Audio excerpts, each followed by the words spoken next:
Internet की दुनिया ना कभी कभी बहुत ही अजीब और कमाल की होती है ना। कभी कभी ऐसी कहानियां मिल जाती हैं जो सोचने पर मजबूर कर देती हैं। आज हम एक ऐसी ही बड़ी अनोखी कहानी की पड़ताल करने जा रहे हैं।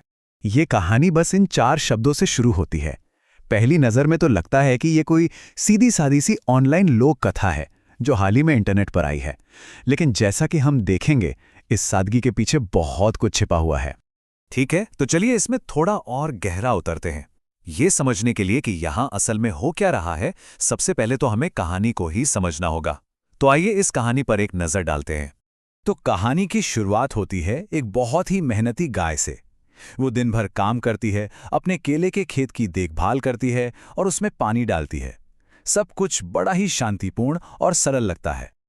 और फिर कहानी में एक विलन की एंट्री होती है। एक हरामी भालू खेत में आ जाता है।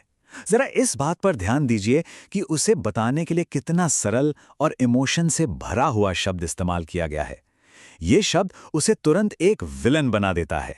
हमारी हीरोइन यानी गाय अपनी फसल बचाने के लिए उस भालू से भिड़ जाती है, लेकिन भालू ज्यादा ताकतवर निकलता है और गाय को उठाकर पटक देता है।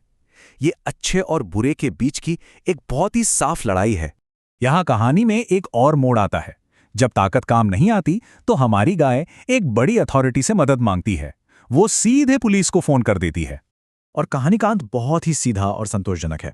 पुलिस आती है, गाय की कहानी पर विश्वास करती है और बुरे भालू को हथकड़ी पहनाकर जेल ले जाती है। इंसाफ तुरंत हो जाता है, केस क्लोज्ड। तो ये थी एक सरल सी कहानी, एक मेहनती गाय, एक दुष्ट भालू और अंत में न्याय। लेकिन असली सवाल तो ये है, आखिर ये कहानी आई कहां से? चलिए अब इस कहानी की परतों को हटाते हैं और देखते हैं कि इसके पीछे का असली रहस्य क्या है। इसका जवाब शायद आपको चौंका दे। ये पूरी कहानी, इसकी तस्वीरें और इसकी आवाज़, ये सब कुछ बहुत मुमकिन है कि आर्टिफिशियल इंटेलिजेंस यानी एआई ने बनाया हो। ये किसी इंसान की लिखी कहानी नहीं है, बल्कि एक मशीन की रचना है। तो ये एआई जनरेटेड कंटेंट आखिर है क्या? सोचिए, ये एक तरह का जादू है जहां आप एआई को बस कुछ शब्द देते हैं, जैसे एक मेहनती गाय और एक बुरे भालू की कहानी, और वो आपके लिए स्क्रिप्ट से लेकर आवाज और तस्वीरों तक सब कुछ खुद ब खुद बना देता है। तो अब जब हम ये जान गए हैं कि ये एआई ने बनाया है, तो आइए देखते हैं कि ये काम कैसे करता है। मतलब इस डिजिटल कठपुतली शो को बनाने की प्रक्रिया आखिर है क्या? अब देखिए, इस पूरी प्रक्रिया के बारे में जो सबसे दिलचस्प बात है ना, वो ये है कि कितनी सरल है।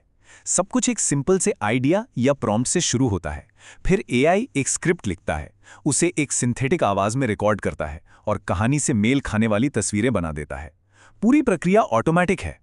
लेकिन बात सिर्फ बनाने की नहीं है। इन वीडियो को एक खास फॉर्मूले के तहत डिजाइन किया गया है ताकि ये ज्यादा से ज्यादा लोगों तक पहुंचे और वायरल हो जाएं। चलिए इस फॉर्मूले को समझते हैं। तो यहाँ हर चीज का एक मकसद है। कहानी बहुत ही सरल है, अच्छा बनाम बुरा, मेहनती और हरामी जैसे इमोशनल शब्दों का इस्तेमाल देखने वालों को तुरंत कहानी से जोड़ता है। वीडियो की रफ्तार तेज होती है और तस्वीरें एकदम सीधी और स्पष्ट होती हैं। और सबसे जरूरी, और ये लाइन शानदार ढंग से दिखाती है कि कहानी कैसे खत्म होती है। ये सीधे सीधे देखने वालों से एक्शन लेने के लिए कहती है। ये सिर्फ एक कहानी नहीं है, ये लाइक, कमेंट और शेयर करवाने का एक तरीका है जो सोशल मीडिया के एल्गोरिदम को ये बताता है कि इस वीडियो को और लोगों तक पहुंचाओ। तो सवाल ये उठता है कि इस तरह का कंटेंट बनाया ही क्यों जा रहा है? इसका जवाब पैसे और पहुंच की इकोनॉमी में छिपा है। जरा इस तुलना को देखिए। पारंपरिक तरीके से कंटेंट बनाने में बहुत मेहनत, पैसा और समय लगता है। वहीं एआई की मदद से कोई भी व्यक्ति बहुत कम मेहनत, लागत और समय में कंटेंट बना सकता है। ये तो खेल को पूरी तरह से बदल देता है। तो इसके पीछे की वजहें बिल्कुल साफ हैं। अब कंटेंट बनाने के लिए किसी बड़ी टीम या स्टूडियो की जरूरत नहीं। इन वीडियो को खास तौर पर इस तरह बनाया जाता है कि सोशल मीडिया प्लेटफॉर्म्स को लगे कि ये बहुत पसंद किए जा रहे हैं और वे इन्हें ज्यादा से ज्यादा लोगों को दिखाएं। और जब लाखों लोग इन्हें देखते हैं तो विज्ञापनों से पैसा बनता है। तो बात सिर्फ पैसे या टेक्नोलॉजी की नहीं रह जाती। एक मेहनती गाय की ये सरल कहानी हमें एक बहुत बड़े और गहरे सवाल पर लाके खड़ा कर देती है। जब मशीनें हमारी कहानियां सुनाने लगें, वो भी सिर्फ वायरल होने के फॉर्मूला पर, तो इसका हमारी संस्कृति और हमारे एक दूसरे से जुड़ने के तरीके पर क्या असर पड़ेगा? ये एक ऐसा सवाल है जिसके बारे में हम सभी को सोचना होगा।